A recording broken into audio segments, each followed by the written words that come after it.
Assalamualaikum warahmatullahi wabarakatuh. Saya Ali Mufadol akan menjelaskan tentang mengembangkan ilmu pengetahuan dan teknologi.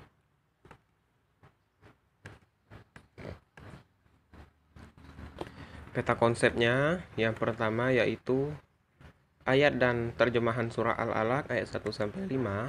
Yang kedua, penjelasan ayat.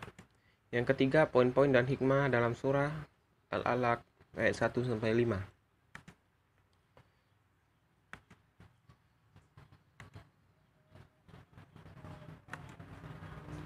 A'udzu billahi minasy syaithanir rajim. Bismillahirrahmanirrahim. Iqra bismi rabbikal ladzi khalaq. Khalaqal insana min 'alaq.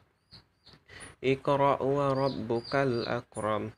Alladzi 'allama bil qalam. 'Allamal insana ma lam ya'lam. Shadaqallahul azim. Terjemahan: bacalah dengan menyebut nama Tuhanmu yang menciptakan. Dia yang telah menciptakan manusia dari segumpal darah. Bacalah, dan Tuhanmu lah yang maha pemurah, yang mengajar manusia dengan perantaraan kalam. Dia mengajarkan kepada manusia apa yang tidak diketahuinya. Penjelasan ayat. Surah Al-Alaq ayat 1-5 adalah surat yang pertama kali diturunkan kepada Rasulullah. Ada pesan yang mendalam bahwa kalimat yang diturunkan adalah isyarat untuk menguasai ilmu pengetahuan. Penguasaan ilmu pengetahuan akan menempatkan manusia sebagai khalifah dan penguasa peradaban di bumi. Sebagaimana orang-orang yang berilmu tidak sama dengan orang-orang yang tiada ilmu. Orang yang beriman dan berilmu akan mendapatkan derajat yang tinggi.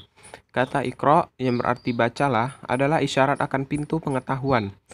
Perintah baca yang ada di dalam surat tersebut bukan hanya membaca ayat-ayat yang tersurat atau Qur'aniyah saja, tetapi juga ayat-ayat yang tersirat dalam alam semesta atau kauniyah. Dalam ayat lain menunjukkan perintah yang seirama dengan kata Iqra. Misalnya, perintah untuk bertadabbur, berpikir, merenungkan, melihat, mendengar kejadian-kejadian di alam semesta. Budaya membaca akan menyingkap dan menemukan banyak ilmu. Penguasaan ilmu, pengetahuan, dan teknologi mempermudah manusia dalam menjalani hidup. Namun demikian, semakin berilmu manusia seharusnya mengetahui keterbatasannya dan semakin meyakini kemahakuasaan Allah. Maka hanya orang-orang yang menguasai pengetahuan yang semakin dekat kepada Allah.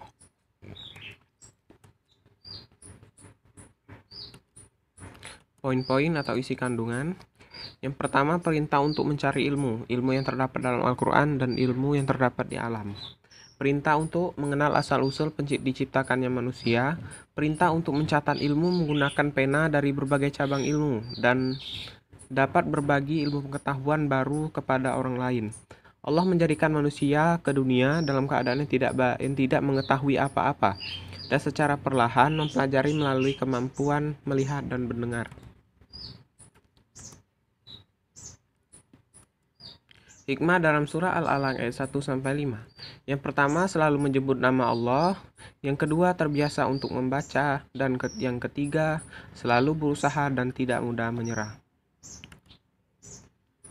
Terima kasih, inilah yang dapat saya sampaikan. Wassalamualaikum warahmatullahi wabarakatuh.